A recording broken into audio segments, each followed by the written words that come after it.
a bell crater of Campanian origin in southwestern Italy, from mid to late 4th century BCE. James Logie Memorial Collection, accession number 1H3.97. This highly decorative bell crater is named for the way its shape resembles an upturned bell. The bell crater was a large, ancient Greek bowl used to mix strong wine with water. With its deep belly and wide mouth, it was designed to hold a great quantity of liquid as a centerpiece for a banquet or symposium.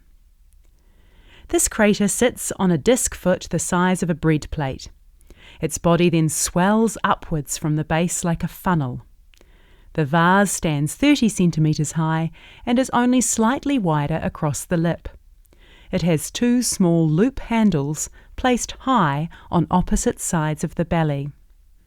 A black glaze coats almost the entirety of this vase, except for the decorative features on the exterior.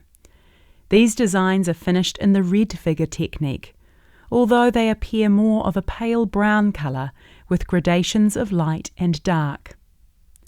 At the top of the vase's body, and tucked in below the lip's slight overhang, is a horizontal stem of laurel leaves encircling the vase.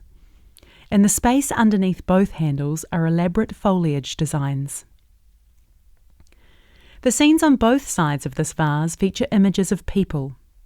The most prominent of these is a lively mythic scene depicting hero Perseus rescuing the princess Andromeda from a sea monster. On the far left of this scene, Andromeda is standing between 2 head-high stakes about to be sacrificed. Her arms are splayed out, with each wrist tied to a stake to show she is bound and cannot escape. Her wide eyes and parted lips create a frightened expression as she sees how menacingly close the sea monster is, or perhaps in shock as she catches sight of Perseus approaching. Andromeda wears a long-sleeved garment called a chiton, elaborately decorated with white and black dots. This is cinched at her waist with a black belt adorned with a row of white dots. Her bare feet peek out underneath her dress.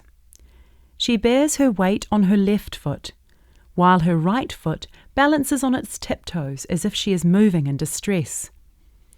Covering her head of dark curls is a headdress called a Phrygian cap. It has a conical shape that curls forward with long ear flaps down to her shoulders. Underneath Andromeda's feet is a rolling wave pattern to represent the sea. This runs straight along the bottom of the scene.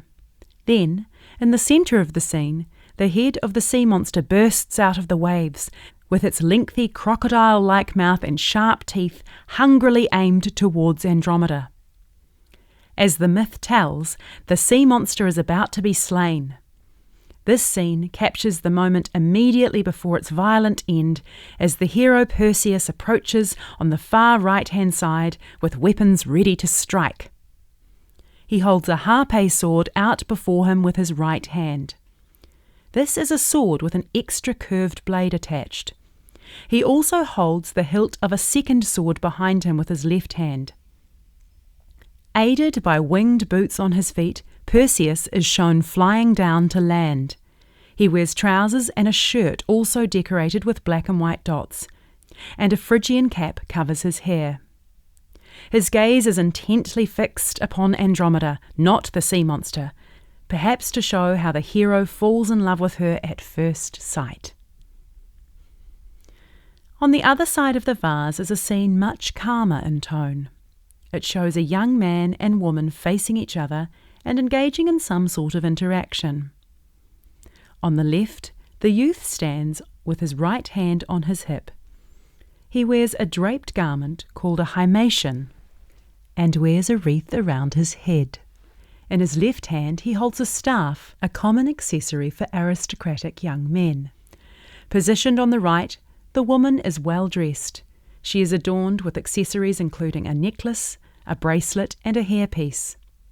She holds out her right palm in a gesture either of supplication or offering, whereas the young man's stance implies he is responding with impatience or rejection.